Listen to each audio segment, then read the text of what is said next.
Okay, how Beatley is the whole album on a scale of 1 to Yellow Submarine? That's amazing. That's probably the best question I'm going to get all day. Yeah, that's it. I'd say somewhere around um, Tomorrow Never Knows, somewhere in the middle. Welcome to Dare You to Podcast, a Switchfoot fan podcast hosted by two friends of the foot. My name is Zach, and I'm here with my guy Chase. This is episode 2, and we are talking about Interrobang, which is the album that you just heard John Foreman talk about in relation to how Beatley it is, and oh, is it Beatley? And we're going to dive into the album today. If this is your first time listening to us, we did put out an episode on their most recent record, Forever Now, that came out about a month ago now, I guess. We're getting pretty close to that. Great record. Great. We did a whole episode about it, talked about it for 2 hours. Probably the deepest dive you'll find on the internet about it. And yeah, so go check that out. That was episode 1. And then we were like, what are we going to do for episode 2?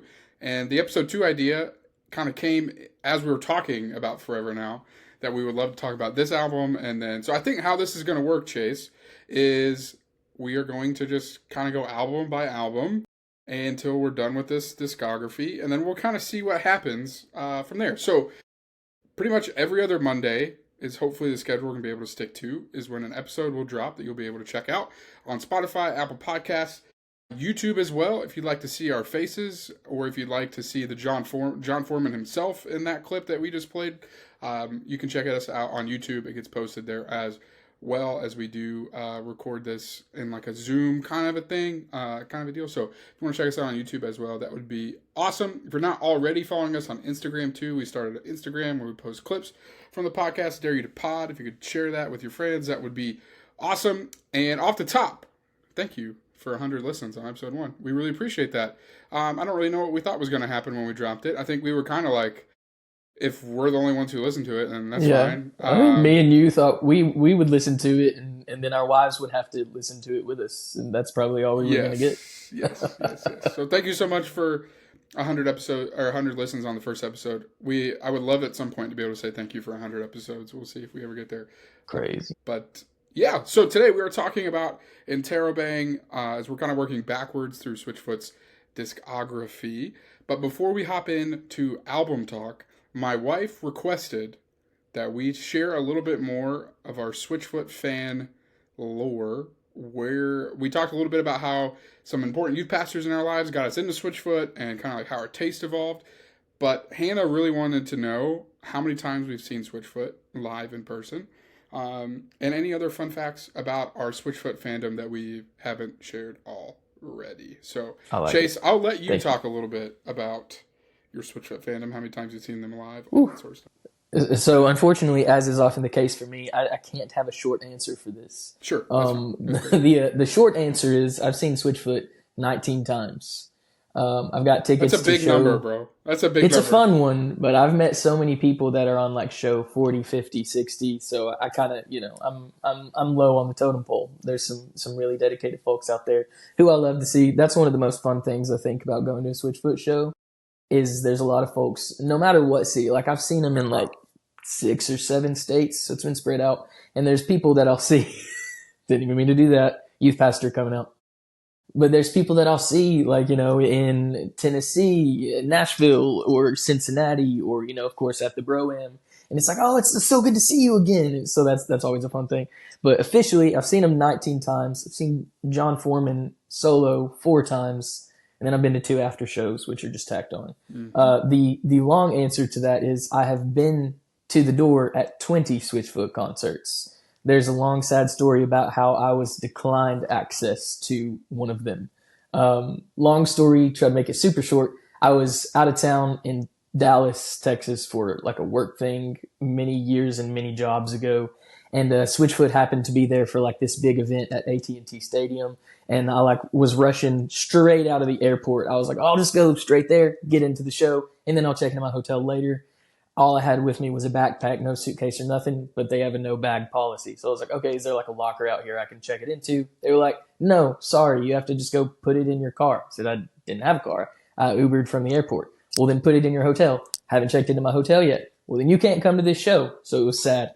So I stood outside of the AT&T Stadium and listened to their set. There was like an LED wall on the outside. Mm-hmm. So I kind of saw it, but I wasn't there. So my wife says I can't count that as one. So officially, I've been in 19 Switchfoot Well, concerts. you certainly put in the work for 20.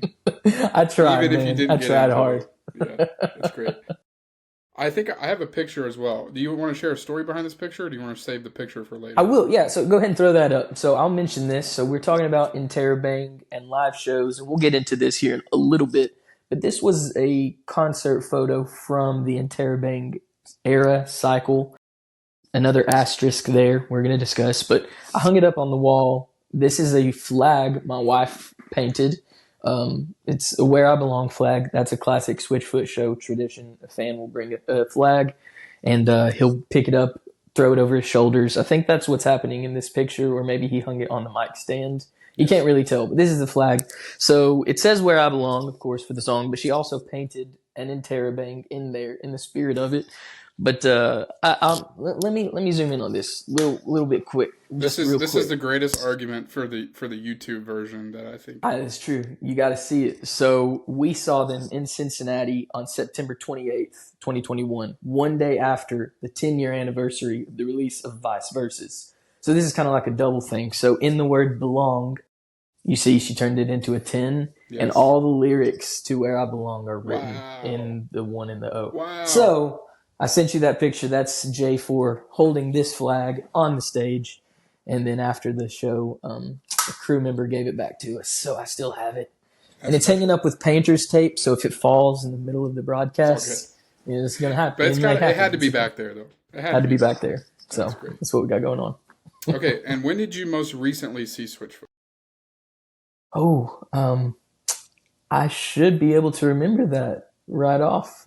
I think I've seen John Foreman more recently solo than I saw Switchfoot. I think the most recent time was in Knoxville, Tennessee for the second leg of the Beautiful Letdown anniversary tour. So that would have been 2024 probably. So man, it's been a while now. I need to get back to seeing it. Yeah. Thankfully, there's a chance this fall. There is a chance. I have tickets to see them in DC this fall. Very excited about that. As somebody who does prefer standing room only shows, as I'm still a person in my 20s, I am a little bummed that it's not standing room only and it's like a theater vibe. Number one, because I just like the vibe of everybody, like standing close to the stage feels more intimate, whatever. But then also just the like,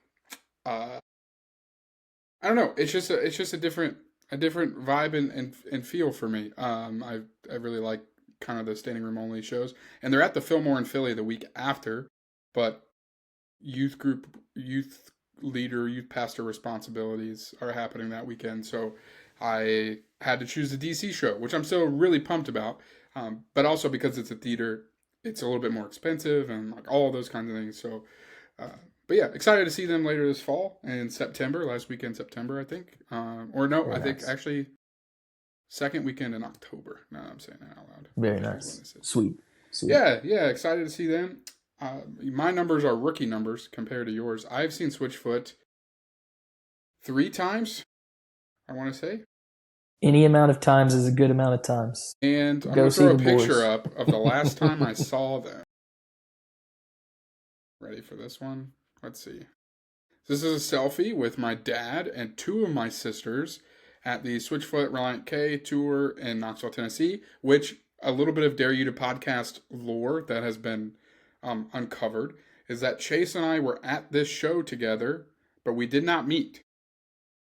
So, crazy thing that that I know we've talked about before, but then you brought it up either before or after we recorded the podcast or whatever.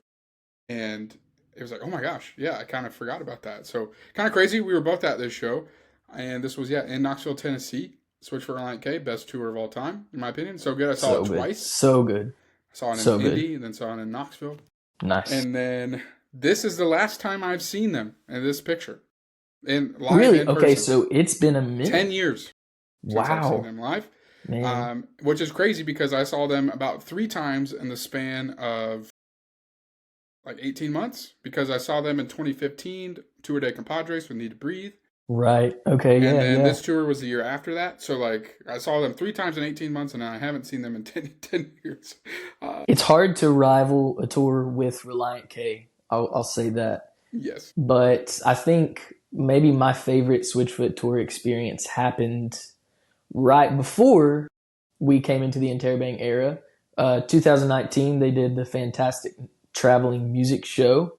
Yes. I think Which that I had was the like, shirt on in the last episode, but I did not yeah. go to that show. That Oh that man, shirt was passed down secondhand to me. very cool. I would So have I have the loved to have shirt, but seen I that didn't go. tour multiple times. It was so good. But yeah, anyways, that's super cool. If you've seen them once, if you've seen them 100 times, it's always a good thing, man. Just live music, support live music, Absolutely. and Switchfoot always does a good job. So Absolutely. And I've been a Veep subscriber of them, which is like an online kind of like concert live stream platform for a while. They put a lot of effort into those streams. And so I had seen the Caves show. I've seen the Beautiful Letdown 20th anniversary show.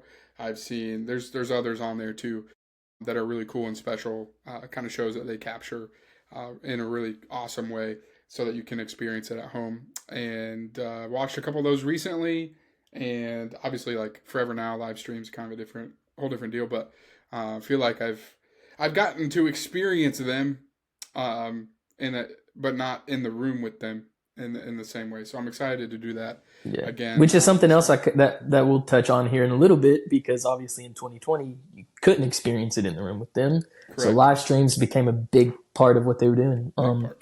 But yeah, also fun little nod. This is not the Forever Now episode, but there's another live stream on Veeps. It was a John Foreman solo show in Franklin, Tennessee, from 2024, maybe 5. I don't remember. But way before Forever Now came out, and he performs Two Twins, which is on the Forever Now album. So I don't know if you want to go jump in there and see an early draft of that song.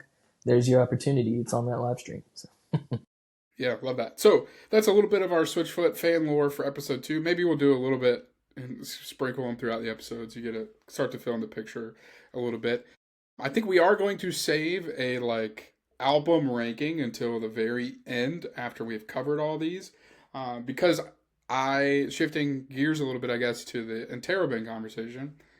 I kind of rediscovered this album in a new way, preparing for this episode. I watched a bunch of stuff, did a bunch of research, read everything I could read, and listened to the album a whole bunch, and found songs that I didn't connect with 5 years ago that I connect with in a different way now, and all sorts of different things. So we're gonna save the album ranking for the very, very end when this whole retrospective going through each album thing is done, and we'll do a big old album tier ranking thing that will be a sight to behold. So yeah, today we're talking about interrobang, all lowercase letters interrobang. Mysterious interrobang, which is a 2021 release. I remember where I was the first time I heard it. I was living in Indianapolis at the time. I had just started my first gig as a youth pastor, and had been living kind of in a host family situation with family that I love dearly. And I remember when the day it came out, just fired it up, and I listened to it all the way through, sent a couple songs to my dad, and I was like, hey, this is really good. And so it was kind of fun listening to this again, reflecting on some of those memories. I was also listening to it in my car when my brakes decided to stop working. So very vivid memory there. Everything was fine. Made it to the place where you get that done, the brake shot, whatever. Good. But vivid memories listening to it there. And yeah, man. Lowercase interrobang. What was your maybe first experience with it 5 years ago? I remember the first full listen through was midnight of the release date. I was married for about 2 months at that point. 3. When did it? I was engaged. Come out? I guess was it August? Was it August of 2021? I should have remembered this. Summerish. Look this up. Yeah, late summer, I think. So I was married a couple months. So I was just sitting in our room, sitting on top of the bed sheets and all that stuff, not ready for bed because I wanted to listen to music. And my wife probably wanted to go to bed, but I was like, there's new Switchfoot. We got to listen. So I just kind of listened to it all the way through. from my phone speaker, holding it like on my lap like this. I was like, oh yeah, this is a great record. Immediately, the first song, I was like, oh yeah, this is going to be one of their best albums in a while. And I maintained that thought about the first song, but we'll get into that later. Cool. Yeah, so remember the first listen very vividly. It was August 20th, 2021, just for bringing that back up. Thank you. Release date back up. A deluxe version would follow in July of 2022, which we'll talk about as well. And obviously, this album was released and made in kind of the 2020, 2021 pandemic COVID era. World. Yeah. And you can feel it as you listen to the record, as it lives kind of in the tension that the album cover and the name suggests, of having questions and being excited, being angry, and living in the middle of that tension. And yet, again, you can feel that really on each and every song that is on the album. And this album was produced by somebody different who did Forever Now. They went back to Mike Elizondo for Forever Now, who did some work with 21 Pilots and a whole bunch of like really, really huge artists. Producer for this one's a little bit different. And this has a different sound than any Switchfoot album that there is. And I think really interesting ways and exciting ways and ways that don't quite work for me also. And yeah, it's a whole lot. It really does sound like an interrobang in a lot of ways. An album that sounds like tension. And they were trying some stuff for sure. Yes, very much so, trying some stuff. And this album release cycle also just had some very interesting things going on. There was a documentary that I was trying to find that I could not watch. There was so much around this. We'll talk about this a bunch too. There's a band member who departed. Drew departed the band in this kind of season of the band, and there's just a lot here. The deluxe edition has some weird B-sides. There's it's kind of all over the place, man. I think some of their best B-sides, actually, though, in my opinion. Yes, there are. I think the B-sides weird but very good. Yeah, I agree. So, there. Mentioning that, kind of jumping into the album overview, I wish I would have found this interview clip. It was from, I think, just like a private live stream that they did for subscribers. But shortly after this album had come out, a fan asked, would you guys ever consider doing an album just of B-sides? To which Tim Foreman, the bassist, said, that's kind of what interrobang is. So I've always found that interesting that Tim Foreman kind of said retroactively, this was kind of what that was. It was really the lore behind putting together the album, which was informed a lot by the producer you mentioned. So that was Tony Berg. They said they were looking for some inspiration, something fresh to do. I think Tony Berg, one of his most recent credits at that time that they cited as a big influence on this process of choosing him was Punisher by Phoebe Bridgers. He did. Oh, yeah. He has a pretty long list of credits, a lot like older artists mostly. But so they chose Tony Berg, and basically they sent him like some songs they had just written, and then he said, send me everything you've got. So they sent, I think they said like 150 demos dating back to like 2004. Just like almost every B-side they ever had that never quite made the cut. They sent everything that they had a scratch version of to Tony Berg. And more or less, he kind of chose some of the songs that he was like, yep, let's do these. So this album is kind of a mixed bag of a few songs that were written in real time in the, like you said, the pandemic weird era that we were in. Also, there are some songs that made the final cut of interrobang he chose that literally songs that go all the way back to 2005 when they were written, and even everything in between. So it really is kind of a mixed bag, and a lot of it is like, here's some B-sides that never made another album that Tony Berg thought they were worth giving a shot. Very cool background insight there, and kind of explains, I think, a little bit of how the album feels. It does feel as cohesive as it can, but also does feel like kind of some mismatch of ideas and inspiration. And it's, that backstory insight is really helpful, kind of understanding what's going on. Another part, we talked about going to see Switchfoot in person, live. This album did not get the interrobang tour, per se. So take us a little bit behind that season, and maybe as someone who has seen Switchfoot 20 times, what that, what that kind of felt like, what that season was. Yeah. Yeah. So they had been doing live streams, one full show, like full produced concert throughout the pandemic every month. They were streaming a concert once every month from their home studio. Then they did like a bonus live stream for subscribers and all that. It was a big thing. So then when the everything kind of loosened up and there were ways for bands to get back out on the road, they jumped on a tour with Need to Breathe. So another tour they did with Need to Breathe. Yep. Also, The New Respects is an excellent band. Love them, miss them. So it was a little bit different because the Need to Breathe, I think they had released an album right before COVID and then released another one during COVID. Yes, so they were effectively that was the one that had Carrie Underwood on it, I believe. Yes. So they were effectively touring 2 albums, and they wanted enough stage time to do that. So Switchfoot, as the additional band, they were relegated to a very short set. I think they played 8 songs each night, which I will take what I can get. It had been years since concerts were allowed, but it was really weird. Probably a half hour when it was all said and done. Yeah. So it wasn't a long set at all. And of course, they brought the energy. They're good friends with Need to Breathe. So, they were cheerful and excited to be there. They didn't go halfway at all. Great set, great show altogether. Need to Breathe, great set. New Respects, great set. But it was a little bit disappointing because in that process of them opening for Need to Breathe, their next tour that they did was kind of a co-headline tour with Collective Soul.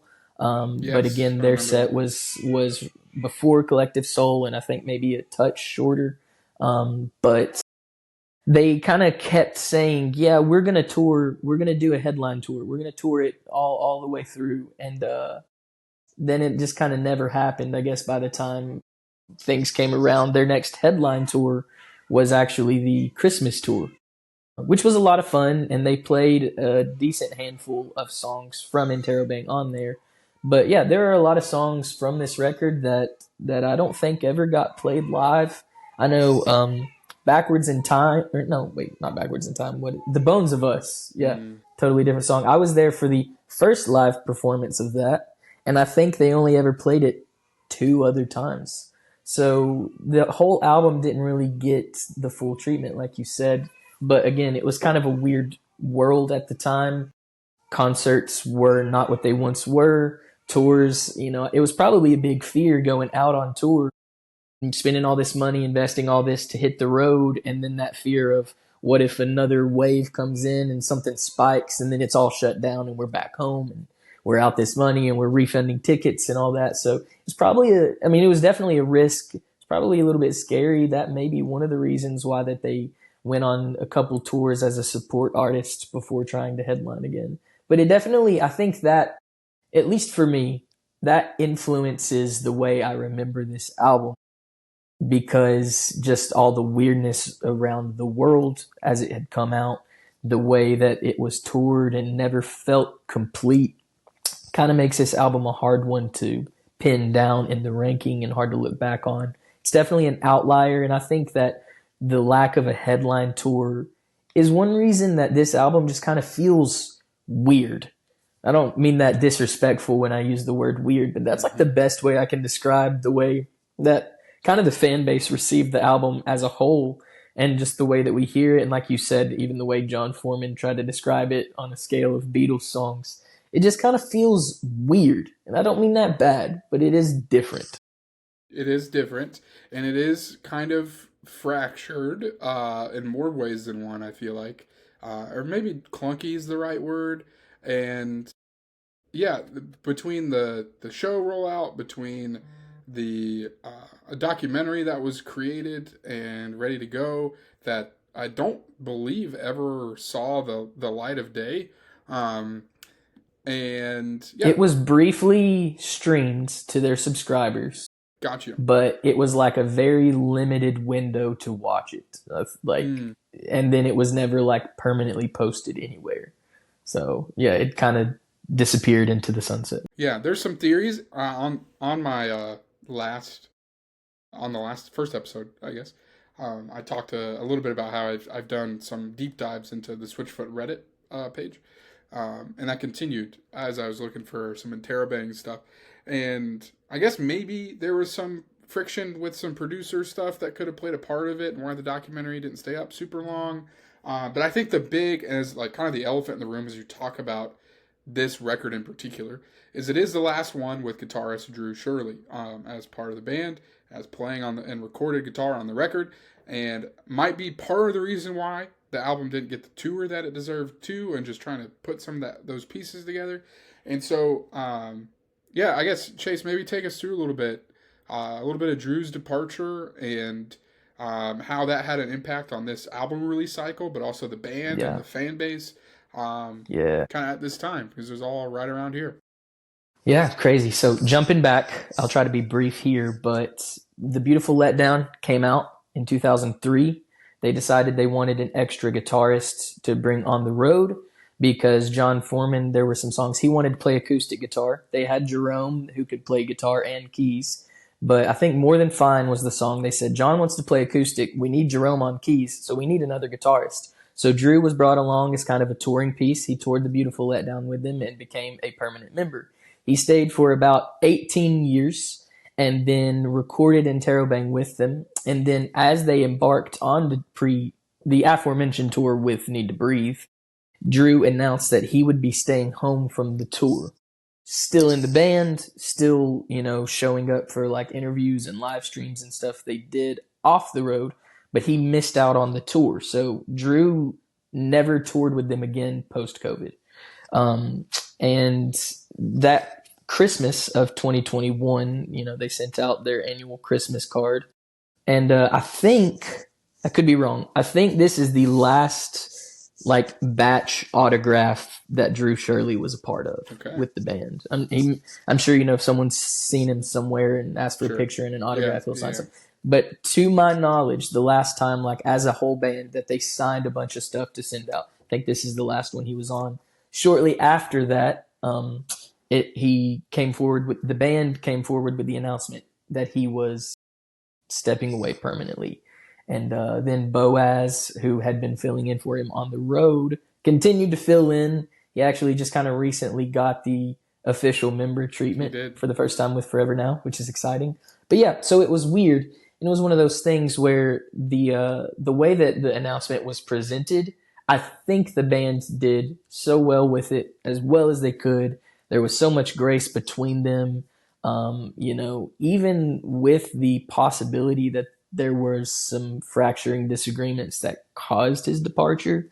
I really do think they handled it with so much grace. Totally. I remember in another interview about it, I think it was John Foreman who said they told their kids Drew was leaving the band, and their kids said, okay, but can we still go camping with their family? And they were like, well, yeah, we can still go camping. They're like, okay, then we don't care if he's in the band. So they said that kind of made it feel a lot lighter, that they're like, okay, yeah, Drew is still a part of our life. It's not like, we're never going to see him again. So yeah, it was, but the fan base received it for the most part with just as much grace. I think there were a lot of people who wanted to speculate heavily about why. Some people tried to kind of pick a side about things on that speculation. Some people, I think were maybe a little bit bummed toward the rest of the band for letting him go. And then there were some people who were kind of raw towards Drew himself for leaving. And again, there was never a real reason explained why he was leaving. There was strong speculation, most of which I think was probably pretty accurate. Yeah. But again, I don't know. We don't know. And I think the way that they handled it, again, so much grace. It was kind of a bummer because, Switchfoot had boasted the same 5 members for 18 years. And of the original 3 who started the band, they're all still in it. Jerome is still in it.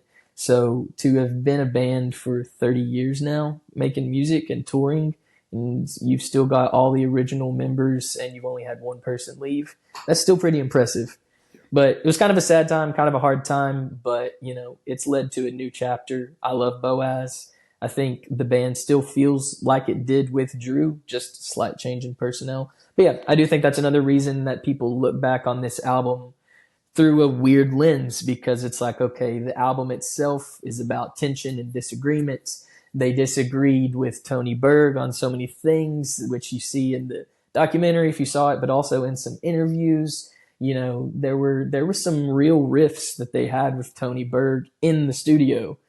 There's like some funny clips where it's like literally like John Foreman and Tony Berg were arguing about whether or not God was real. And it's like the most, I guess, like, I guess the closest I've ever got to seeing John Foreman be evangelistic. Yeah. I don't think that's exactly what the goal was, but it was kind of funny to see that. It was a rare form for him. And so you got tension surrounding the album. Tension is the theme of what the album is about. And then Drew leaves. It made everything feel kind of like, man, this is heavy. Like, let's just have fun again. Everything's too heavy right now. So. Yeah. Yeah, and I even like looking at recent Instagram posts and when Forever Now came out, looking at some Reddit posts, like there is still like some lingering from probably, obviously like not the majority of the fan base, but definitely like a small minority that still chimes in every once in a while and is like, I really miss Drew. I wish Drew was part of this. Like all sort of, like, it's still kind of there in comment sections and in Reddit posts, and which is like not the place to live, but also it's just interesting to see like there is still a little bit of that out there. You know, Boaz is great. We had a whole like 5-minute thing about Boaz in our first episode and how much we love him and his work on Forever Now and the Forever Now live stream. And but yeah, Drew's departure definitely a big part of this era. And like you mentioned, kind of all of these pieces added together, an album that's about tension and disagreement with band members leaving and friction with producers. Like it feel heavy. And we joked, you joked with me a little bit before we hopped on here, maybe a couple days ago, that we were going to talk about the album overview section more than the track by track, just because there's so much here in this era of Switchfoot and this album that to cover. And and there's a whole lot, and I'm sure there's stuff we're missing too. We're gonna hop into the track by track stuff here in just a second. But man, yeah, what a fascinating, mysterious, heavy, kind of fractured and time to be a Switchfoot fan. And yeah. But that doesn't mean the music's not great, because there's a lot of really awesome stuff on interrobang, and that's what we're gonna hop into now. So talking it through kind of track by track here, we've got a pretty full selection of songs. We'll talk about the B-sides as well.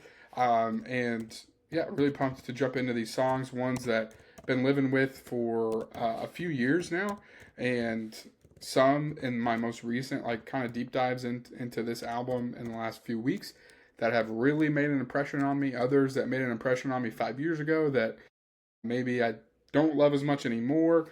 All those sorts of things. And excited to kind of jump in here track by track. And it does start with, I think, probably my favorite song on the album, not to bury the lead, with Beloved, which is how we agreed on the first episode that we were going to talk about this track, was we were going to call it Beloved, because I went to say it and I realized I'd never heard anybody say the name of the song out loud. And so let's talk about Beloved a little bit. And I mentioned already, probably my favorite song on the album, but I would love to hear from you a little bit about this track. Yeah, wow. I think I'm going to say definitely my favorite song on the album. I think that this is maybe a stretch to say. I think Beloved is a top 25 Switchfoot song. I would agree. All time.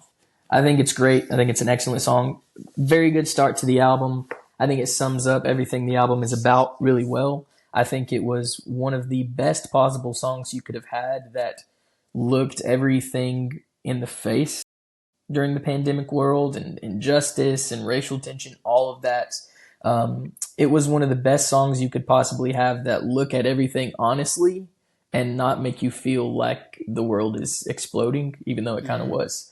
It's like, it's real, it's raw, it's honest, but it's hopeful. But it's so good. So yeah, Beloved, definitely my favorite song off the album. A very good Switchfoot song for their whole discography, in my opinion. Yeah, it's one of my favorites, and it's one that as I listen to it, I remember listening to it for the very first time. It goes in a direction musically that that is super fascinating to me, where you think the chorus is building towards a place, and then it goes somewhere else in a Yeah. really cool way. That's not really like Switchfoot sonically as you think of them typically.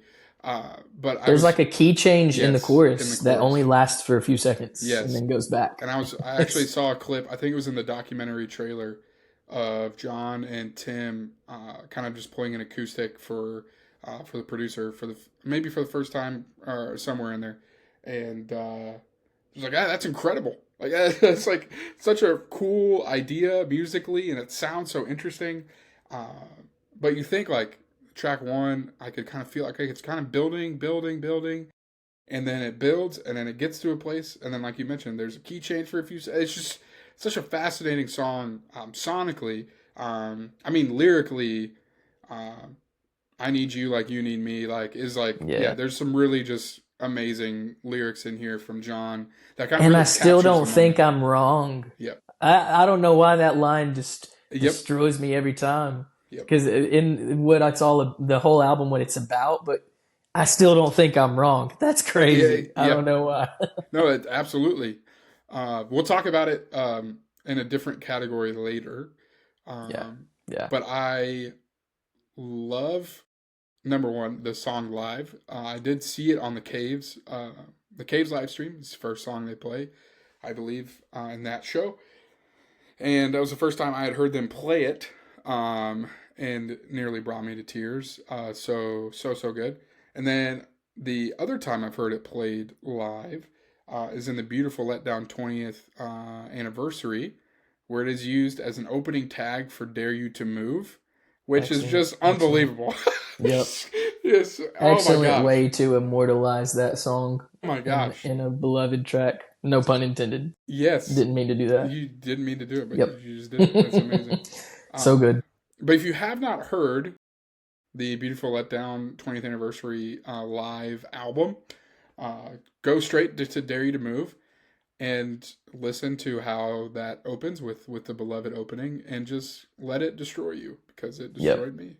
So good. Every time. Every time. Oh, it's so good. I listened to it probably 10 times in the last week. And I can just remember how when I was watching that Veep stream of that show and not knowing what was coming, and just like, oh my goodness. Yeah, dude. Oh my goodness. It is so good. I don't think this actually is legitimate, but I'm going to claim credit for that because I was at that show. One of my favorite shows I've ever been to, ever, of any band. Such a good show. And I went VIP because it was the first chance I had to take my wife VIP after we got married. So we, spent all the money. We went, hung out. It was a good time. And during the VIP session, I didn't say this to John. I said it to Tim because I trust Tim. And I said, Tim, I really want y'all to play Beloved tonight. And he said, okay, I'll see what we can do. Oh my God. They definitely already were planning on it. No way, dude. No, it was you. But I'm claiming credit. It was you. It was you. You did it. That's so cool, man. That's a great story. But yeah, I really love this track, this song. I would also put it in my upper echelon of Switchfoot tracks, and one of the best album openers too. Just I'm a sucker. Again, I said this on the first episode, but just I have a hyperfixation on album openers and why songs get placed where they do, and this is just an all-timer of an album opener great for one. me. I think it may be the longest song on the album too. Yeah. Random fact. Yeah. So. Yeah. Anything else you love about Beloved, musically or lyrically, that you want to shout out before moving on to track two? I've got something I'll save for a later portion. Yeah, that's great. Yeah. I love that so much. Track number 2 is a track called Lost Cause, and I believe this is a single. You can correct me if I'm wrong on that. At least has a music video, I believe. It got the video treatment. Yeah. I think it was one similar to Beautiful Life. The video came out the day of the album release, so kind of got the single treatment, but wasn't released prior to the album itself, which I think that video is kind of interesting. It looks like it was filmed mostly like in the back of, looks like an empty trailer, which now thinking on it, it kind of harkens as like maybe an early foreshadowing of the Forever Now box that we got all the videos in now. Don't know if they did that on purpose, but I kind of see it now that I'm thinking about it. Funny story, also a case for the YouTube version of this podcast. Hannah was listening to this, my wife, the first episode, and she said, what is this box you guys keep talking about? I was like, oh yeah, you can't see it on the Spotify. So I was like, it's like the Forever Now thing. Yeah, so it's just kind of a little shout out to the Forever Now box as well. But I think Lost Cause, I enjoy the song. It's a good one. It's like it's melancholy, it's emotional, but it's, I do know that, I don't know if this was mentioned in the documentary or where I heard this, but it was originally called Midnight Sun. I think any mention to that title within the song kind of got rewritten out of it, and then it formed a new identity and the name was changed. But I do think that was interesting. He set out to write a song called Midnight Sun, which is very, very interesting. Yeah, this was on first impression 5 years ago, just being struck by coming off of Beloved, the chorus to this song.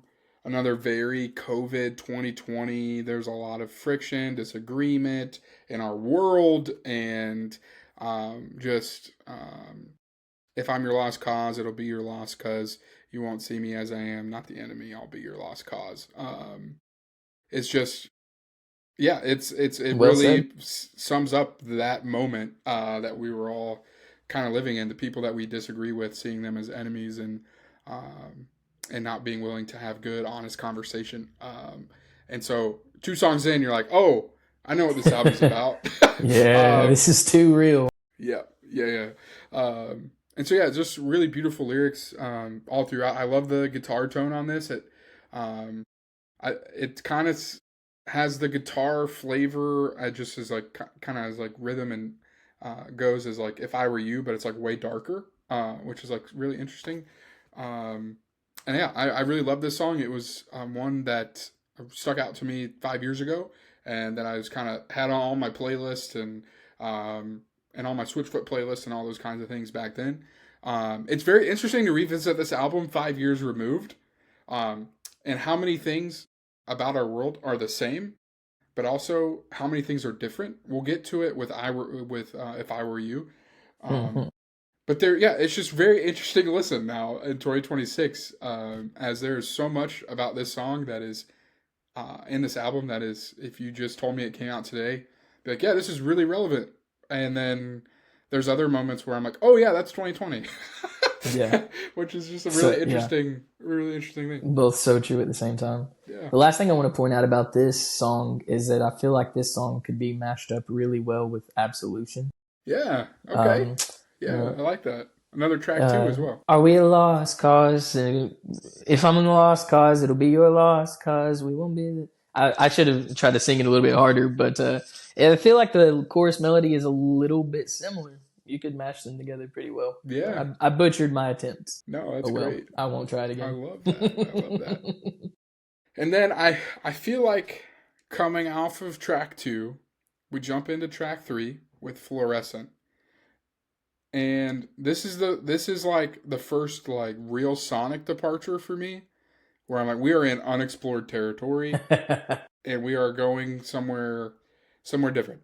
I've seen some people who have made the comparison to this album, and there's a reference on If I Were You, back to some of the Legend of Chin days, and kind of some of the things they're doing with strings and all sorts of stuff throughout Fluorescent, which is really a really awesome thing.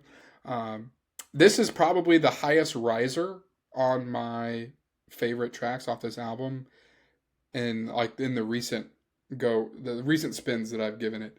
How it blends some of the different sonic elements, some of those Beatles influences on it, and then how the chorus kind of switches hard gear into like, oh, Switchfoot, and then it's just so interesting sonically. Yeah. And this is really like the first taste of beyond the beloved chorus change, key change, where you're like, oh, they're doing something very different here than what we've kind of grown accustomed to.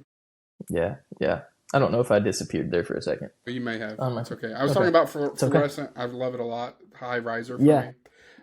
No, I heard you. I just think my camera messed up. Okay. If you're just listening to the audio, then ignore everything I said. Nothing happened.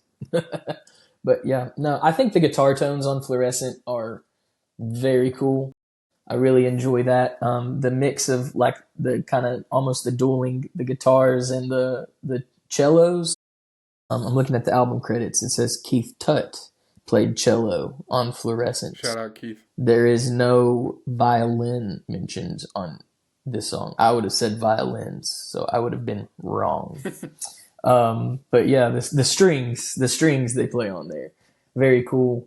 Yeah, and I think that it's pretty much a song about cell phones. Yeah. And the cell phone world. Not the only song about cell phones. Not the only song about cell phones. We were mad about racism and cell phones on this album. Yes. I tell you what. Yes, we were. Two things to be mad about. Two things. One is Absolutely. worse than the other, Yes. but you know. Yes. Okay.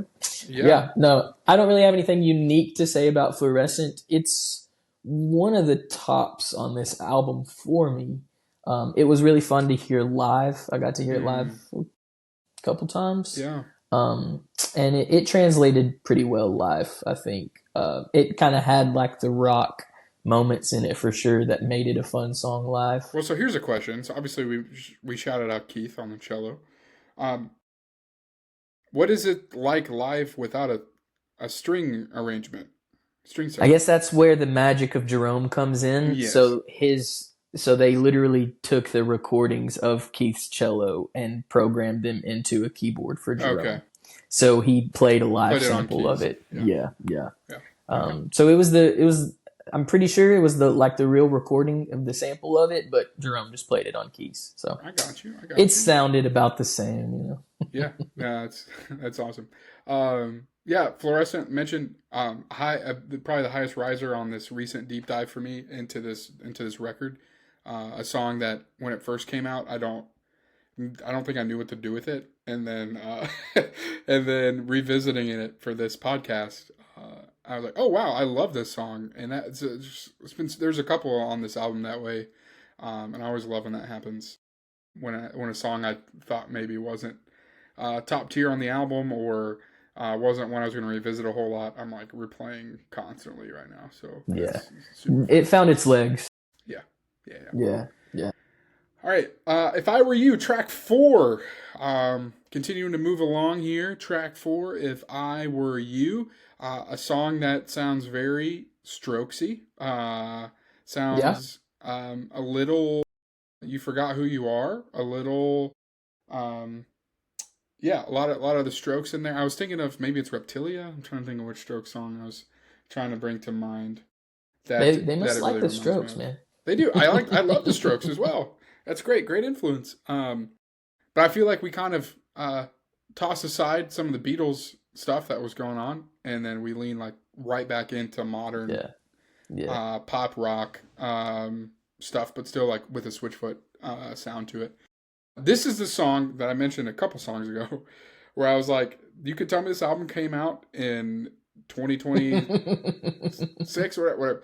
But there's some songs on this album that are like specifically 2020, and like this is the unashamedly 2020 song. Can't escape the allegations. First line of the song is 2020 enemies. Yes, I mean 2020 enemies. Twitter is. It was a period piece. Yes.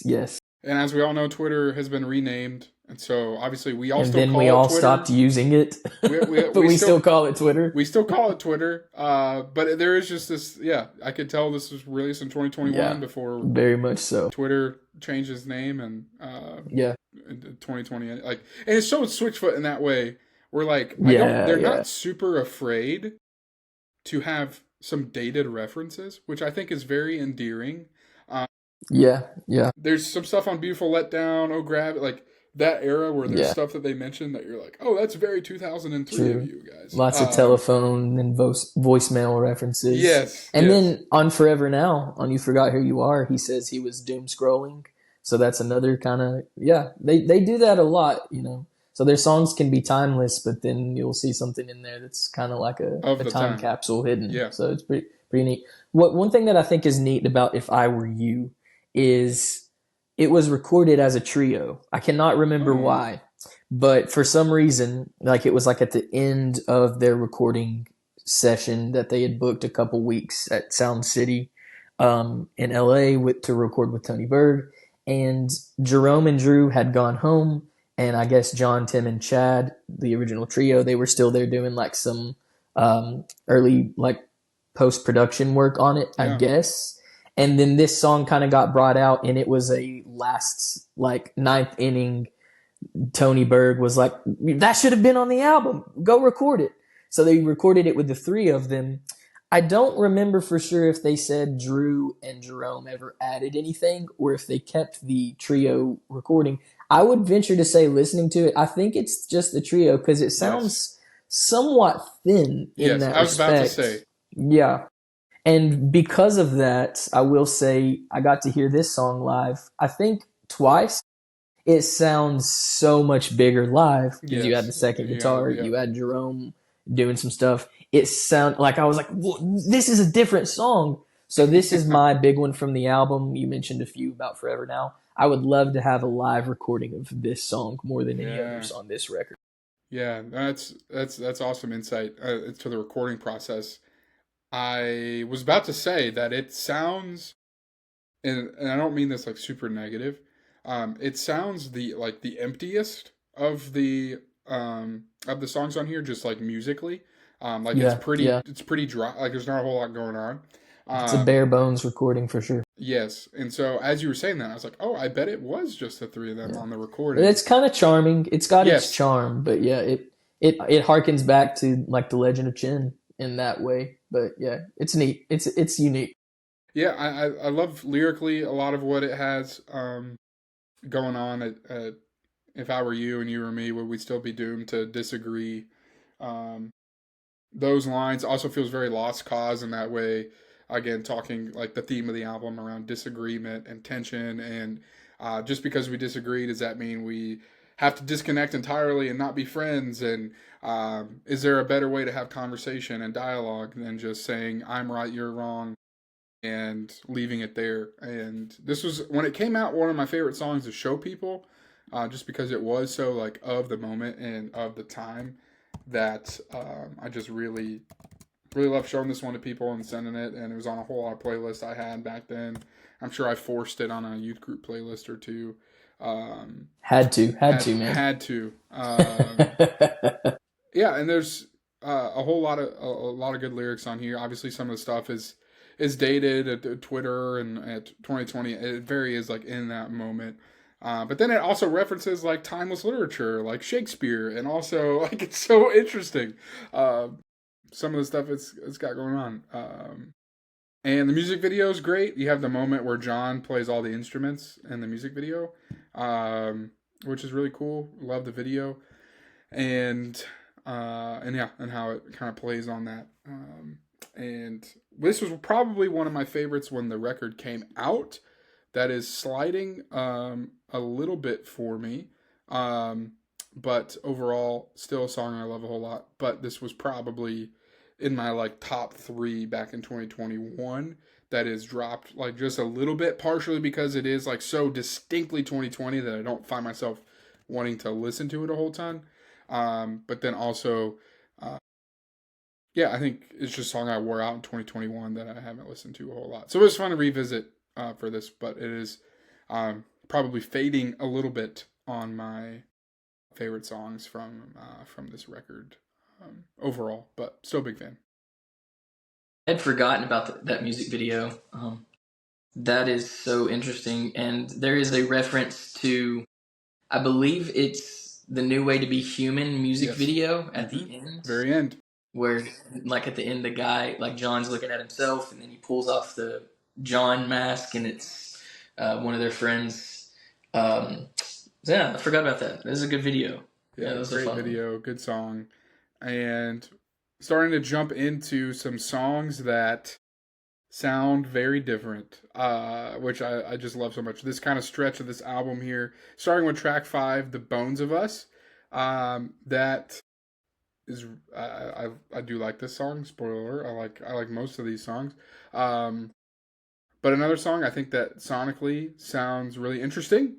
Some cool stuff going on. Talk about Beatley. This again starting to drift into that Yeah. territory. Yeah. I think probably where I struggle with this song in particular is the chorus. To me, feels very Christian radio, and the rest of the song doesn't. Um, and I don't quite know how to reconcile that. I think it's mostly like sonically what the chorus is doing.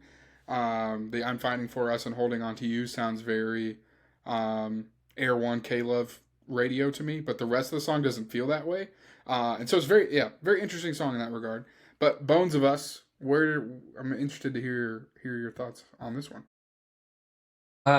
This is a song I listened to it a lot when the album was new, for personal reasons, and some chase lore there.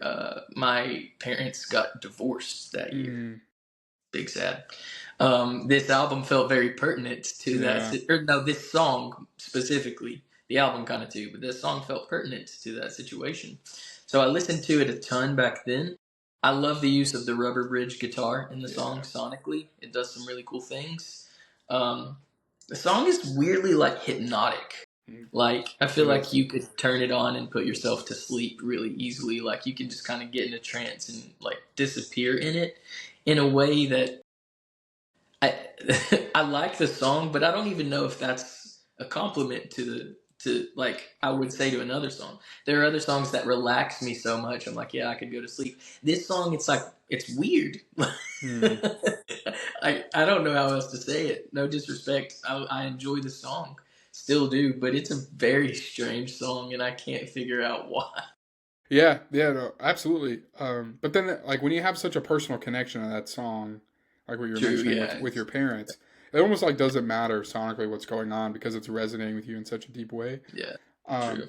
I have one of those with our fallen band Coin, where like I remember going through like a really bad breakup and just blasting Malibu at like the highest level it could go in my car, and that's a song that's like probably one of their most well known songs beyond like "Talk Too Much" or whatever. But for me, like sonically, it had never been my favorite. Like I like it, I love it live, it's great.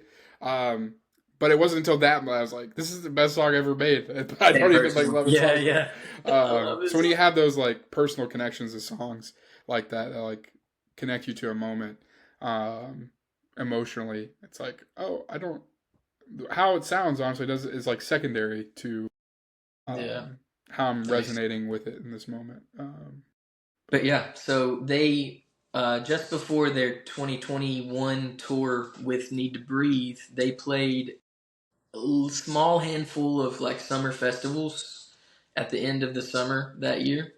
I got to see one of those in Winston-Salem, in North Carolina, and they played "The Bones of Us" for the first time. It had just released as a single. The album was not out yet. Drew was there, so Drew did play some shows with them post-COVID, but no tours. So I wanted to make sure I gave that bit of information so I didn't sound like I was lying when I said he never toured with them. He played some shows with them, just not a full tour. And then I think they played "The Bones of Us," like I said, 2 or 3, maybe I think 2 times after that, and then retired it forever. So I don't know if I want them to bring it back, but maybe someday someone will request it and they'll play it again. Yeah, no, I would be very interested to hear this one live. Just because it does the verses. There's so many interesting sonic things going on. With this song in particular, very unique. As most of the next few songs are in a lot of ways. As we like continue to roll in to kind of the back half, the side B-ish of the album. I don't have the vinyl with me. It'll be here as we're recording this a day. So I don't actually know where side B starts. Maybe Chase, you do. But yeah, so here we go. We've completed side A, which as the hard copy says is side exclamation point. I don't know if you can see that. Nice. And then so now we're moving to side B, which is side question mark. We talked about side A and side B on the Forever Now episode of just how different side A and side B of Forever Now is, but also how different side A and side B of this record is. Because, wow, flip the disc and, We're on side B now. We are on side B and we are cruising with Splinter, the 6th track off this record, and track 1 on side B. Chase, give us your Splinter takes. Don't worry, Pedro. What a lyric. No, I don't know if I ever got to... I don't know if they ever played this song live. I know a friend of mine, another internet friend who loves Switchfoot, tried like a campaign and got all kinds of her friends to help like request them to play this song. And I don't know if they ever did. I never got to see it, but I feel like it would have been a fun one to hear live. But yeah, it's a unique song. It does some fun things sonically. The intro is it almost sounds like I don't even know how to describe it. It sounds like a fantasy video game song in the intro. But lyrically, I think it's cool. The chorus is like I don't know what the right word for it to sound is. Like the chorus melody is almost like scary. Yes. In a very mild way. Another fun production note. Tony Berg's daughter sings the backup harmonies on the chorus. Very cool. So little family nod there. She's credited on the album as Z Berg. So sweet. Shout out to Z Berg. But yeah. That's pretty much all I've got for this song. It's a good one, but it never developed like a personal attachment for me. That's not a bad thing. Not every song does. Sometimes I like songs just because they're fun. But yeah, that's all I've got for Splinter. Yeah. The Don't Worry Pedro song. The Don't Worry Pedro song. This is one of my favorites on the record. Probably maybe second or third favorite song on the album. Mostly because the chorus, as you mentioned, feels scary. Like there's a war going on, as there is. My mind is at war, as the opening of the chorus says.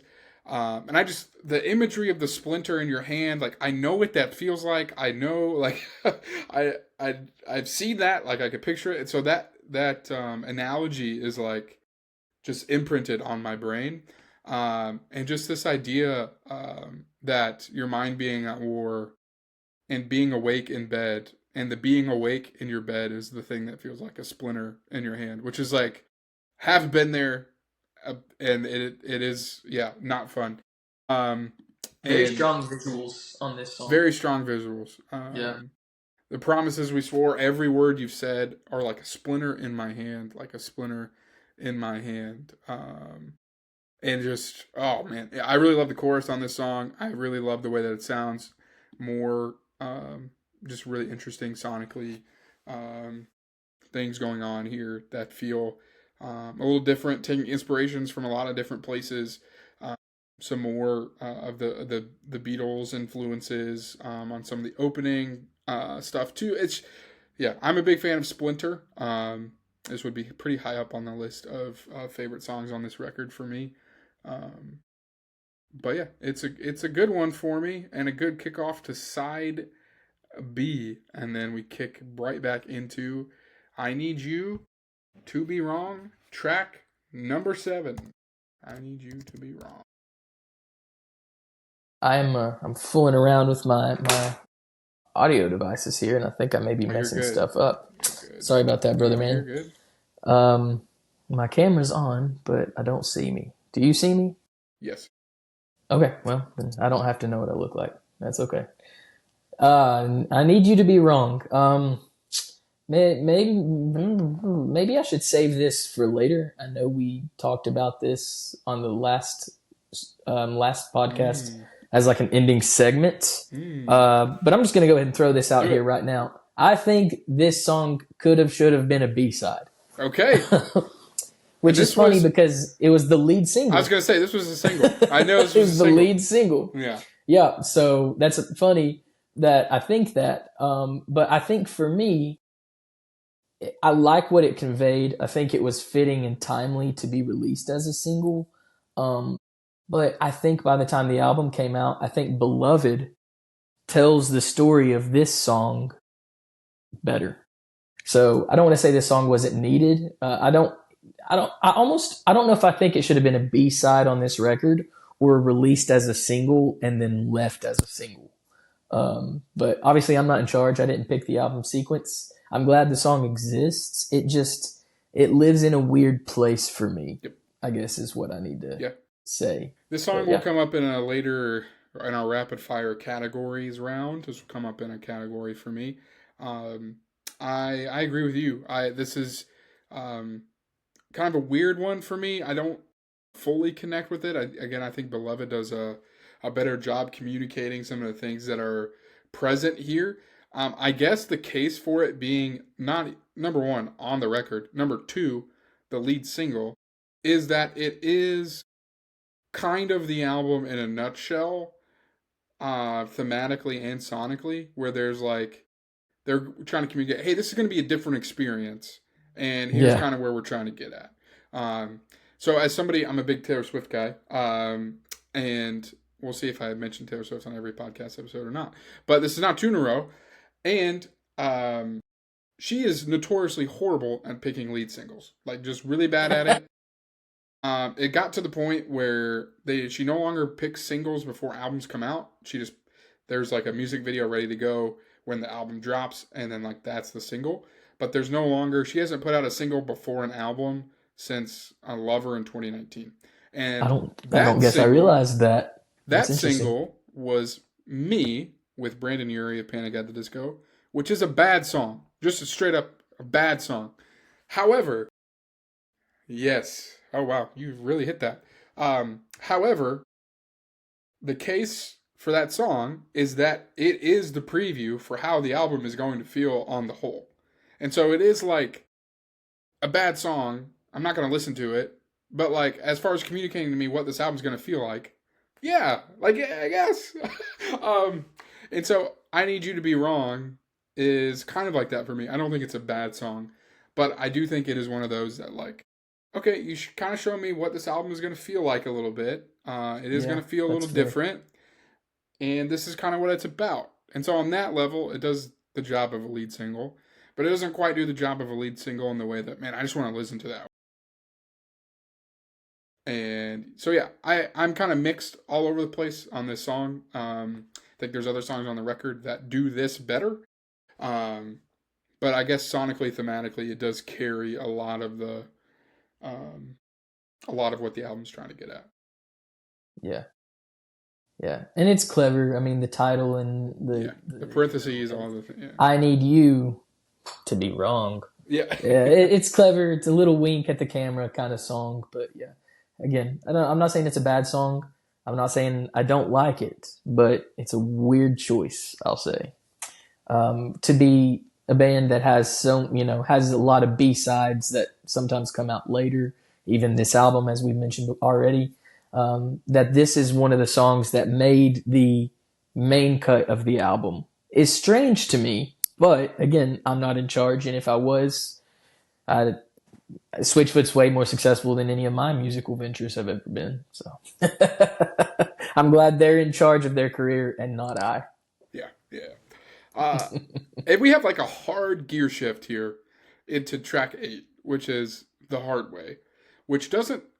The song starts with a similar sound to what we've experienced with Splinter and I Need You to Be Wrong as we flip the thing onto side B. But then the verse kicks in. And we are in like full Switchfoot territory. Like we are like, yeah. It's guitars. It's really awesome choruses. These big choruses. Some like pop culture references. Again, back with some Coldplay stuff going on. And yeah, so super interesting on that level alone. I've said interesting a lot, and I feel like I guess that's really how this. It's an interesting album. It's an interesting album. Interesting, you know. Interesting, but yeah, I'll stop there. Chad Butler played the verses of this song on the drums with chopsticks. Okay. That's where that interesting, like, muted kind of drum tone comes from. It's analog, it's real, but he played it with drums or with chopsticks. Again, that's Tony Berg as the producer making a lot of suggestions on this album from what I've heard from the band describe it. Some of them I think were really good. Some of them I think were okay. This one was a fun choice though. Yeah. Drumstick or chopsticks as drumsticks on the verses, which makes it feel that much more pertinent when the chorus comes in. That first snare hit with the actual drumsticks, it makes it feel huge. So I think that one was it was a good choice. That's a cool production note. Yeah. Yeah. And just kind of the beauty of recording with somebody who maybe you haven't really recorded with before, of like they're going to bring something out in you that maybe you didn't really know you had, which is why you go through like some of the friction and disagreement, like, because you know that there is going to be something that comes out of it that's really, really beautiful and really cool. I loved lyrically, like just the chorus, like I really relate to it. I learned things the hard way is really the sum up of the song. Maybe I can't keep blaming it all on luck when I complain, I self-destruct. Maybe it's me with the problems, stuck looking at you trying to solve them. Maybe there's no such thing as a rewind, no way to go back in time. This is chorus number 2. I learned best from the replay. I learned things the hard way, and each chorus changes the lyrics, which I love, but makes singing it live very difficult. Yeah. But I do really love like kind of the heart of the song, and lyrically in the chorus, especially, really, really dig it. But it does feel kind of strange, sandwiched between some of the songs. It's sandwiched between. And it almost feels like, I feel like we maybe talked about this 5 years ago. It almost feels like there's 2 albums going on in this. And they kind of go back and forth. And they kind of go back and forth. Yeah. You've got your like kind of just straight up Switchfoot songs and like the modern pop rock alternative sound, and then you've got all the Beatles stuff, like sandwiched in between and all over the place. So I love the Beatles, but I think again we're going into like weird Beatles territory. Yeah, a little bit. And so I'm a big fan of this one, even though it. I think if I didn't really relate to the lyrics as much as I do, it probably wouldn't be that high. But I think that's doing a lot of the work for me on this one. But yeah, I would place it top to middle tier of the record for me. It's definitely not on my cut list. But again, it kind of has that weird like jostling back and forth between which album is it, and just really fascinating placement on the album when you look at everything that's around it. But a song that I do come back to. It's a good playlist song to just kind of rip out of context of the album. There's some songs where you rip it out of the context of the album and put it on a playlist, and you're like, oh, this. I think I'm just gonna listen to this when I listen to the album, and not put it on a playlist. But there's other songs that That's are fair. Yeah. perfect for a playlist, and this one is up there for me. That'd be a fun category to talk about, like what songs are good standalone and what songs kind of only survive on an album like that. Yeah. That's a brilliant insight. You're so right about that, though. Yeah. And then probably, weird. It's too negative. It's not weird. But track 9, Wolves. Again, we're doing the flip flop thing where every other song feels like a different album. And this one, probably more than the others, really does feel that way. Very, very fascinating song to listen to sonically. Probably the most on the record, I would say, as I've revisited this album a whole bunch. This is kind of where I get tripped up, I feel like, of like, where did this song come from? Whose idea was this? How does it sound this way? Yeah, I don't know. Wolves. Yeah. More cello from Keith Tutt on this one. Yeah. Looking at the album liner. Wolves. So I'm going to try not to misquote exactly how this one came about. This is a B-side, a rejected song, I guess I should say, from circa 2005. Okay. I can't remember if they said they had written it along with Nothing Is Sound or if it was when they were touring for Nothing Is Sound. But around that time, they were on tour in Germany, and I think they had maybe toured like some Holocaust sites or like war battlefield stuff like that, Yeah. heavy historical stuff. And John Foreman wrote the song kind of after that experience on a day off on the tour in Germany. And he said that, he had like an old school laptop. I say old school, 2005. I guess that's old school now. And he kind of recorded a scratch track. And he said he just recorded the vocals into like the built-in laptop microphone. And he said he recorded it twice, just did the whole song all the way through 2 different times.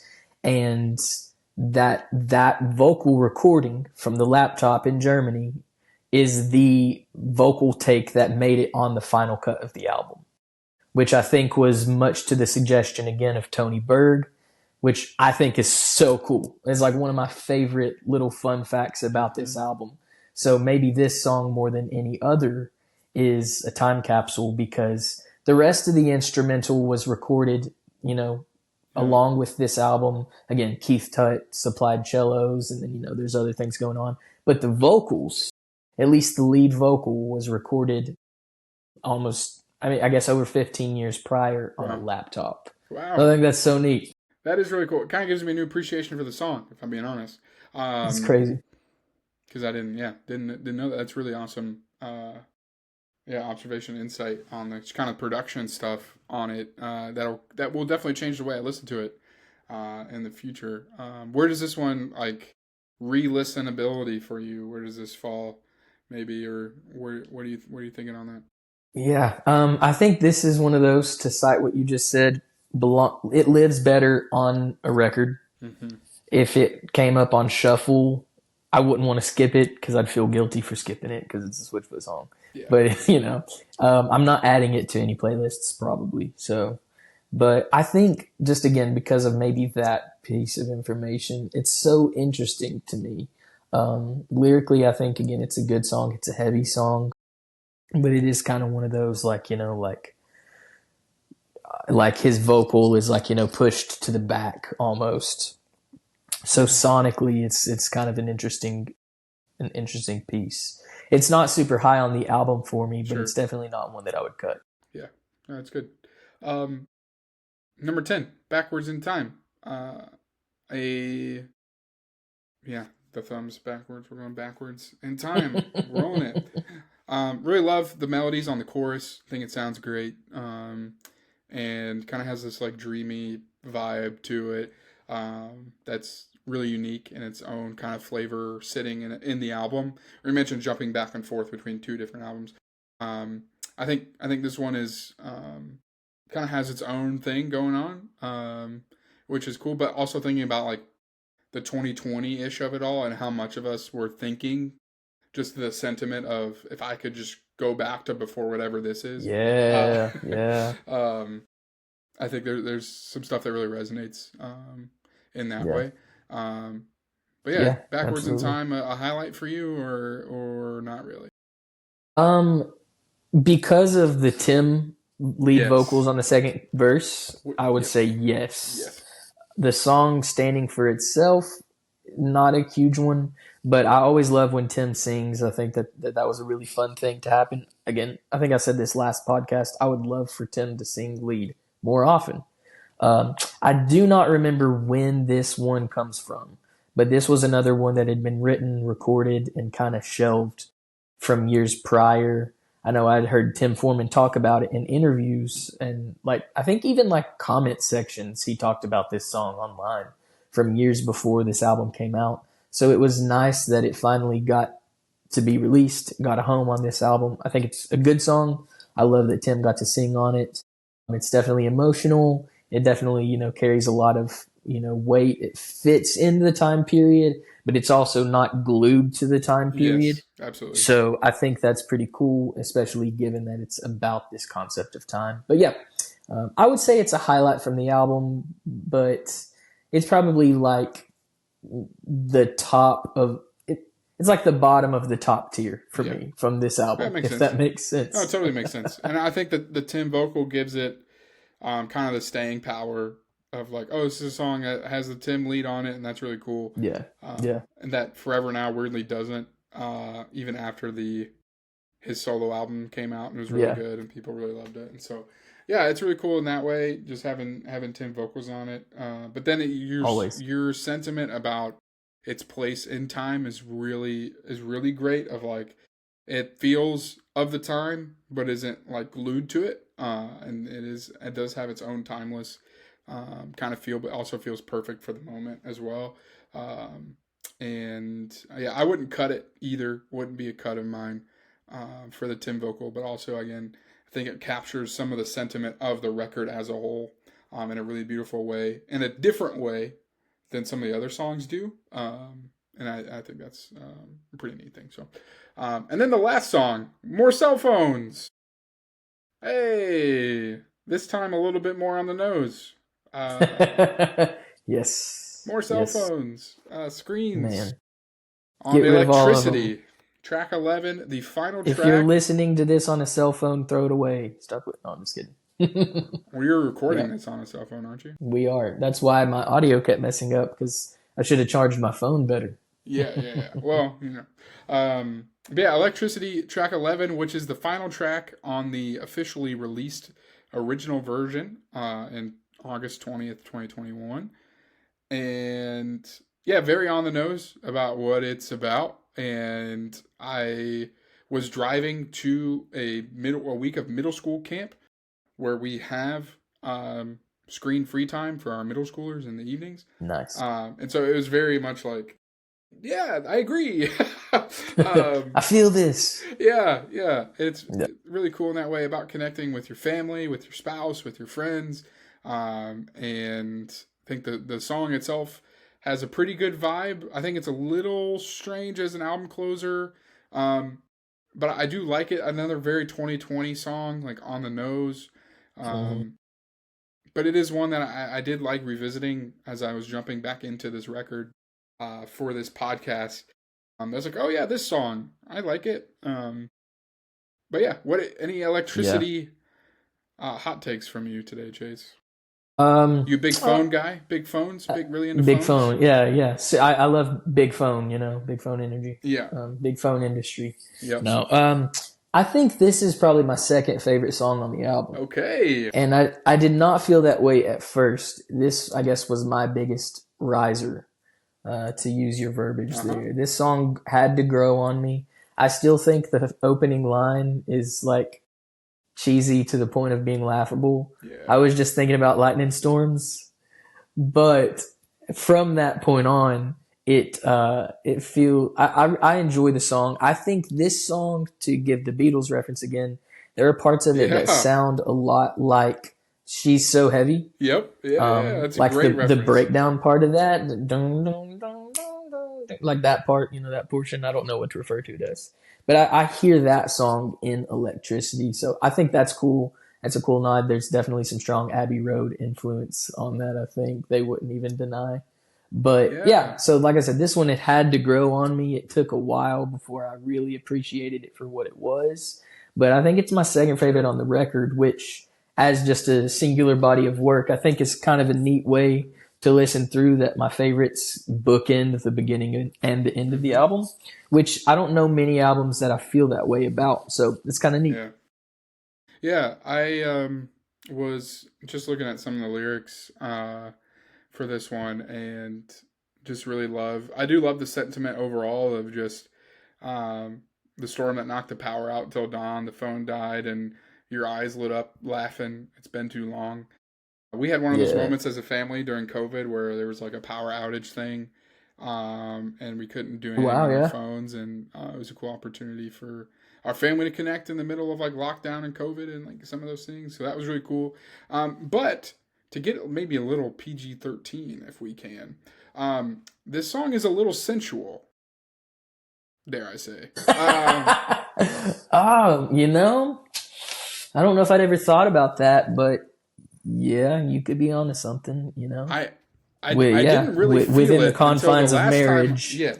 Yes, absolutely. But I didn't make that connection until the last time I heard it. Last time I listened to it. Maybe we could just power down and make our own electricity. Like there's a little something going on there. You know what I'm saying? Like Johnny. there's a little something. Oh, Johnny. Oh, Johnny. I mean, he did, he has talked about it as a song written for his wife, which I think is pretty obvious anyway. Yes. But yeah, okay. Wow. Wow, John. You're getting dicey on this one. I know. Now I'm not going to be allowed to listen to it anymore, Yeah. My youth pastor says I'm not allowed to listen to electricity. Yeah, for sure. Am I allowed to listen to it, Zach? You can be my youth pastor. You can. Okay, my youth pastor says I'm allowed. Yeah. But Electricity is the last song on the album proper. And then fast forward a year and we get 4 or 5 more songs. 3 like completely new songs we hadn't heard, and then a couple remixes. And these are some interesting songs, I will say. Just as interesting as the rest of the album. That's the word of the episode. Word of the episode is interesting for sure. Interesting. And so we've got Interrobang, Youth of the Young, The Sound of Holding Breath, I Need You to Be Wrong remix, and Wolves remix. Where do you want to start, good sir? On the B-sides? On the deluxe edition? I'll start with the fact that, once again, they had a title track for the album and did not put it on the album. That's at least twice they've done that. They did the same thing with Fading West. I think that's so funny. I don't know why.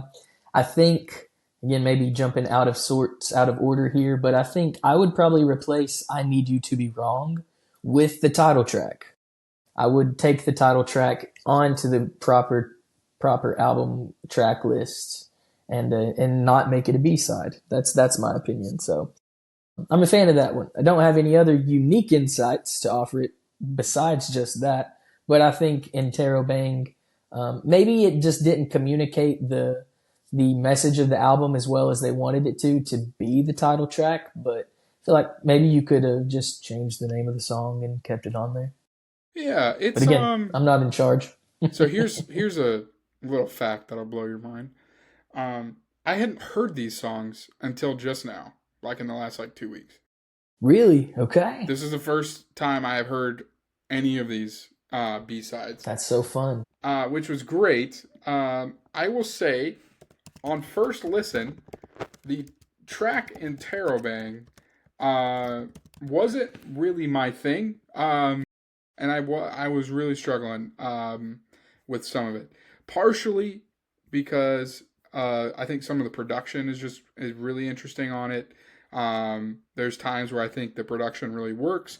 There's times where I feel like the production feels kind of cheesy, and all the stuff that they're trying to do. And obviously they're trying to make the song feel like an Interrobang, right? Of anger, excitement, doubt, question, all sorts of different things. Yeah. And then here's maybe my hottest take, okay, on any of these songs.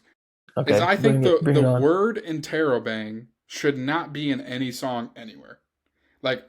I just think ever. Not ever. Just in the context of this album, I think having the word Interrobang in a song kind of defeats the point.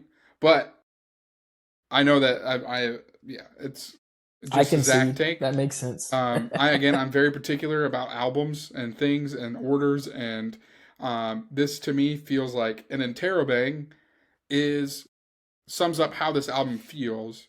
And so to have a song not only called Interrobang, but the word Interrobang is in the chorus of a song is a little too on the nose for me for what I typically enjoy. But that's fair.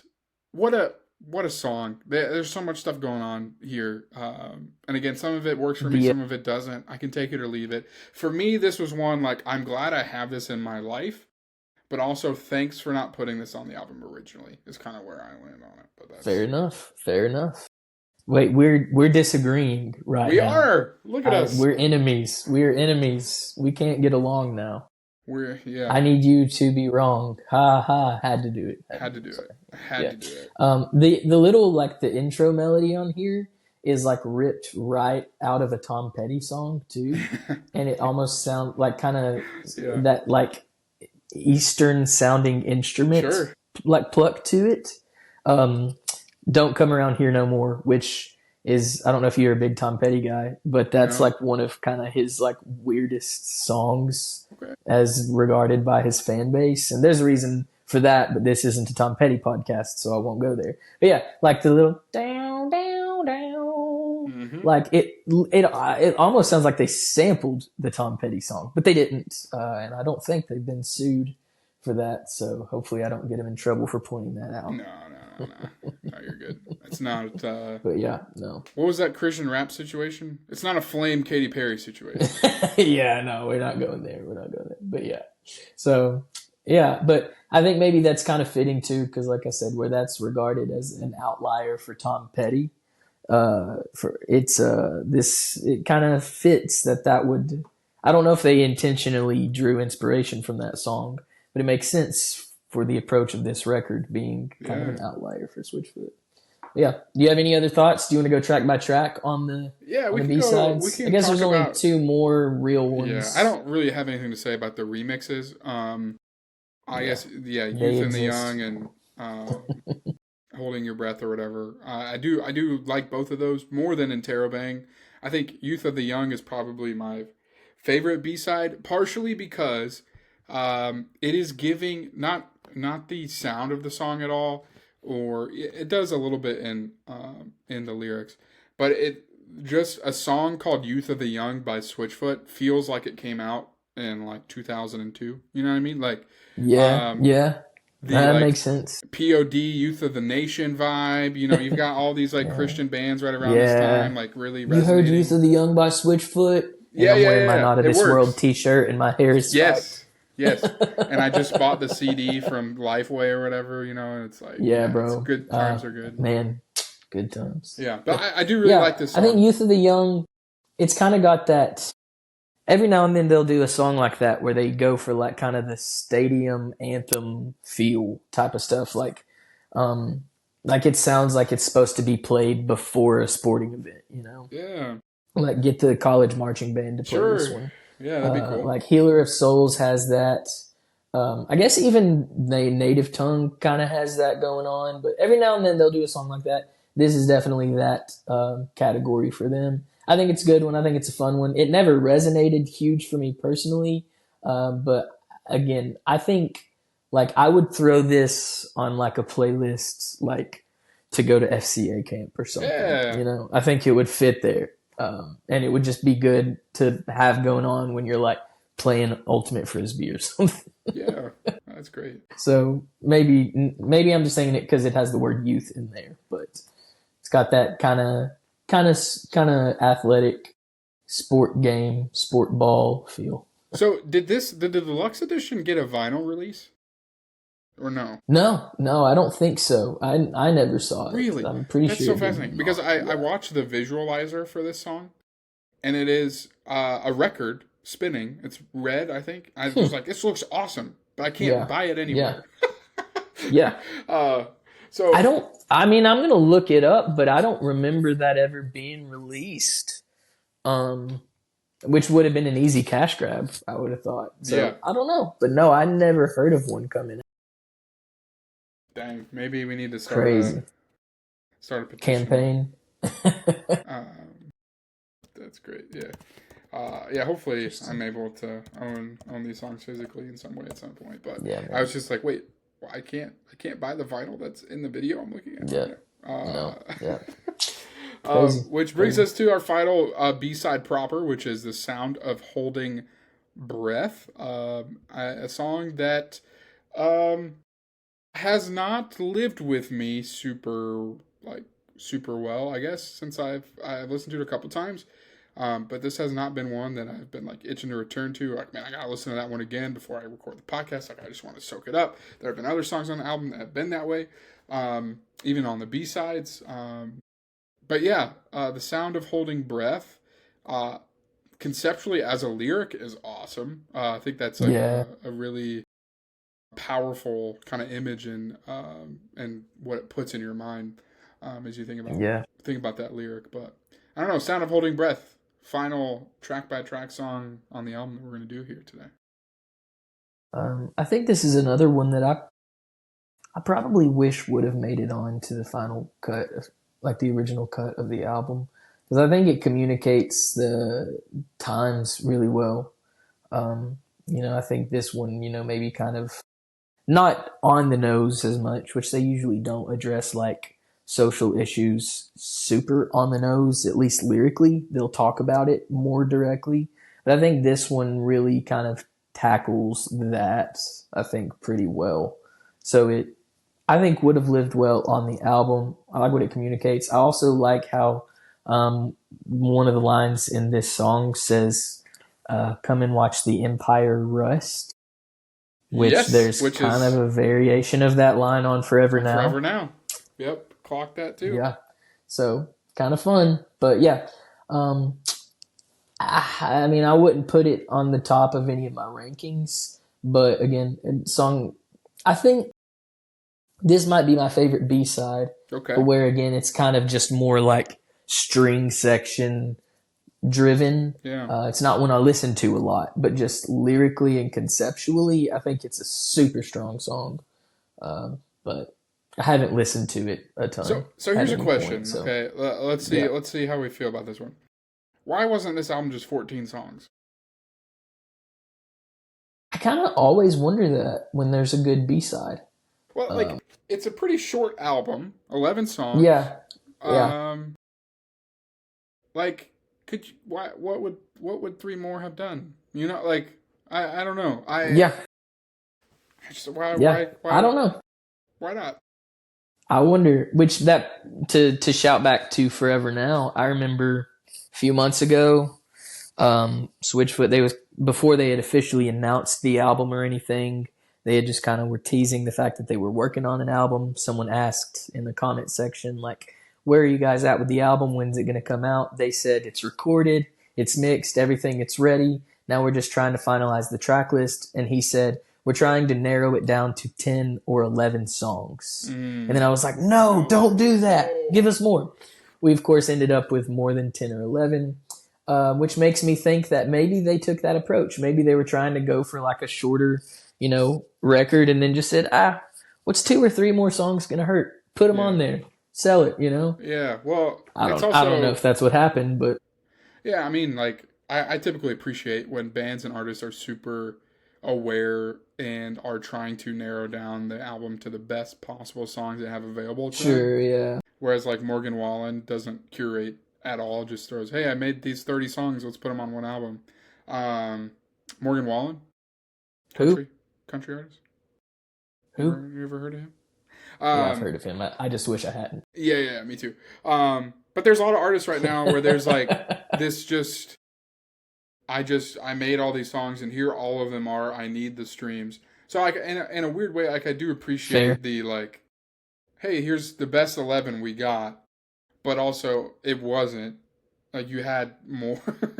And I'm sure there was more because they sent so much. I'm sure there was more that didn't make it either. So yeah. I just don't get quite why this one's so short. I think it could have used. Also, I would like to know. I don't know this tidbit. I wonder if the B-sides were recorded like in the studio session. I think they spent like 2 weeks at Sound City. I wonder, were they all recorded together and then just kind of cut and brought back out later, or did they like record these separately? I don't know. I would like to know that. Yeah. Well, kind of final thoughts here on interrobang as a record as we jump into a couple quick categories here.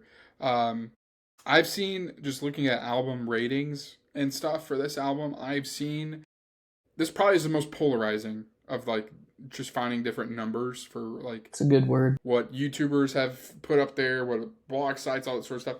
I've seen stuff ranging from like 3 out of 5 to 9 out of 10.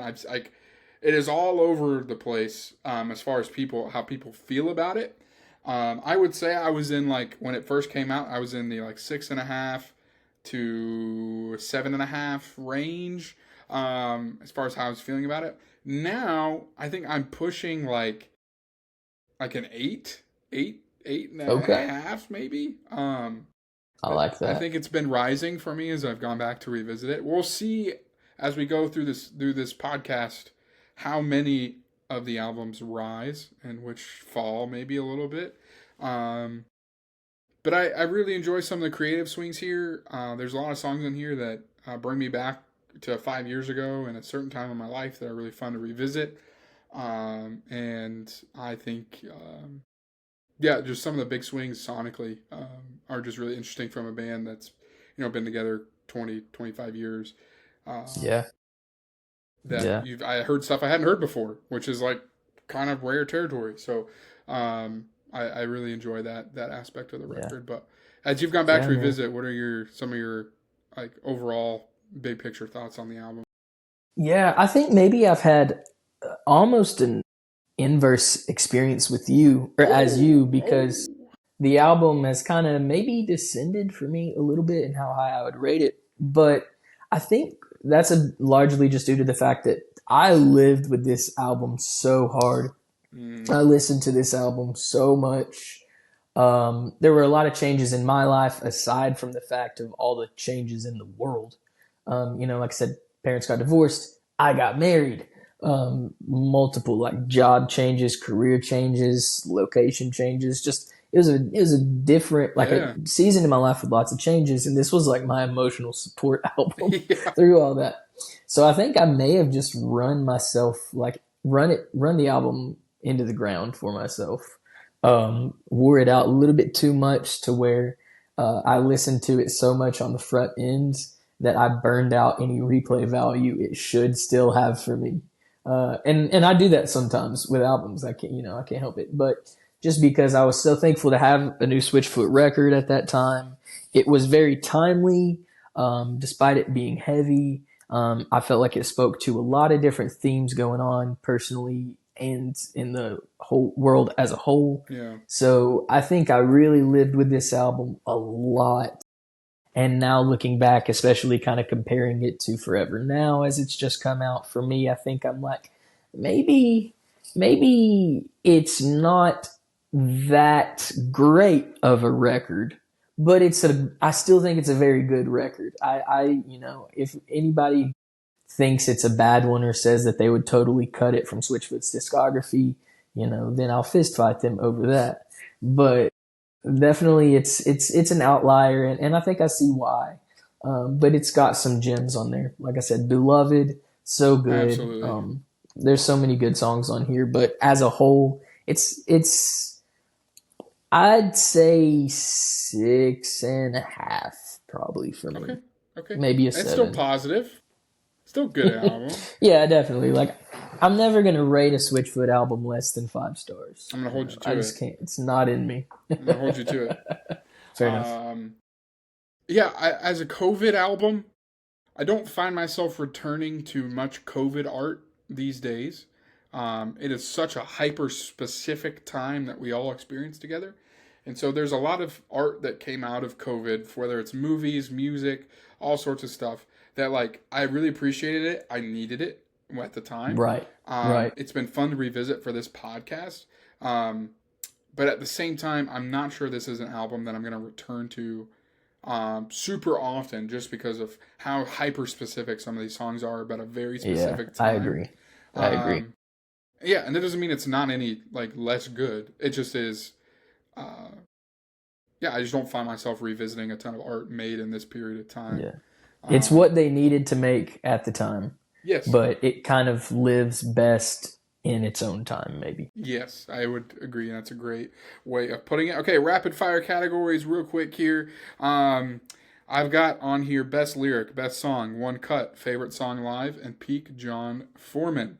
I'm going to go ahead and take out best song. We've already agreed off track 1 that it's Beloved. And so Beloved, best song. Yeah. Best lyric or favorite lyric from the album. Do you have anything that sticks out? Oh my gosh, best lyric. I already said this one, but I love when he just like kind of shouts, "I still don't think I'm wrong." In Beloved. I don't know if that's what I would say is the best lyric. Man, I'm looking at the lyric sheet right now to see if anything literally jumps out at me. But for time's sake, because my phone's gonna die and my eyes are No. gonna light up laughing, um, I will say I will just stick with I still don't think I'm wrong. Okay, that's a good one. Um, yeah, I really do like when the album came out. Um, the "If I Were You" chorus really stuck out to me, just at the time we're living in, and I still think that um, those lyrics resonate in 2026, regardless. So I'm gonna stick with the "If I Were You" chorus as my favorite lyric. Maybe a cheat. One cut. I think for me it's probably "I Need You to Be Wrong," only which feels weird because it's the lead single. But again, I think there's other songs on the album that communicate the message better, that have more replay value for me. So "I Need You to Be Wrong" would be my one cut. That's my one cut too. I'm sorry to Wow! this song. We are in total agreement I'm on sorry to best this song in song. one cut. How about that? And I'm still surprised by that, but oh well. I thought we'd be more polarized on this record. I'm sure we'll have albums that Native we disagree on. native more tongue things. teaser. A little native tongue teaser. Teaser. We are Come going to back for the next disagree about episode. that We're album. gonna disagree on that album. I do have that one on I vinyl, can't but wait. only because it was $5 Excellent. FYE. So I'll have to give it another spin. But Steal. yeah, Excellent. yeah. Yeah. No, that's gonna be a fun one. That's gonna be a fun one. Song you want to see live? Favorite song? We kind of hit on that a little bit already. Yeah. Beloved was great live in every form. Splinter, wish I could have seen it live. Trying to think of which songs I have and have not heard live from it. So, Beloved, Fluorescent, If I Were You, The Bones of Us. I never heard I Need You to Be Wrong live. Scratch that one. I did hear The Hard Way and I did hear Electricity. So that's 6 out of 11. Yeah. That's more than I remembered. So that's a good chunk. Would have loved to hear Splinter, but I think because If I Were You, like I said, had such like a new breath of life in it in the live version, I think I'll shout that out as probably the best one live. Yeah, only because you said how much fuller it sounds with Yeah. Jerome and a second guitar. I would love to hear that one. I want to see Beloved for myself now that we're another album cycle deep. I don't think I probably will. But I've really loved it on all the different live streams I've heard it on, and those kinds of things. All right, our favorite category, peak John Foreman. What do you got? So it comes from our favorite song, Beloved. Yep. And this is maybe another kind of production note here. But I guess it's the bridge that I've kept mentioning. He says, I still don't think I'm wrong to be so honest in these broken, longing songs, but you can barely hear it. And I probably wouldn't have heard it if he had not pointed it out one time in an interview. But there's a double of that vocal take, and he sings different words in each take. It was a mistake, but he decided to keep it because he said the line disagrees with itself. Because in one take, he says these broken, longing songs. Yeah. The other take, he said these broken, breaking songs. Yeah. So it's very subtle. If you listen, you can barely hear where he says breaking, but they kept it in there because he said it thought it was so fitting that he disagrees with himself in the same line, saying two opposing things. So that's my peak John Foreman. He messed up the lyrics and decided to keep it. That's a great peak John Foreman shout out pick for this category. Mine is just blanket reference back to Beautiful Letdown 20th Anniversary. Having Beloved attached to Dare You to Move is up there for me as just a really awesome choice. So good. So good. And really love that choice. But then on the album itself, on The Hard Way, it drives me crazy, but it's John, so it's fine, and I love him for it. The way that the second chorus takes out the always and I learn things the hard way just makes the end of the chorus feel a little choppy for like no other reason than I guess John just didn't say always. That's fine. So yeah, that's kind of my peak John Foreman. Just little like lyrical switch shout out on The Hard Way. and it kind of gives the second chorus this like more abrupt, awkward ending that maybe fits the song. But yeah, peak John Foreman on here. So this has been the discussion of interrobang lowercase. Thanks for listening and tuning in. Be on the lookout for episode 3, Native Tongue, coming hopefully in a couple weeks. And we'll see you then. Remember to listen to it on YouTube, Spotify, Apple Podcasts, whatever you got. We appreciate it so much. And if there's any audio or visual issues, just roll with us on this one. We'll get it all ironed out for future ones. But always a blast talking Switchfoot with you, Chase. Thanks for making time, and thanks for y'all who are making time to listen to it as well. Go give interrobang another spin. It's worthy of another attempt to listen to it if you haven't listened to it in a long time. Give it a chance. Give it a chance. It's really good. And again, please follow us on Instagram as well. Catch some clips from this conversation, and really appreciate you tuning in and checking this out. This has been Dare You to Podcast, and we will catch you next time.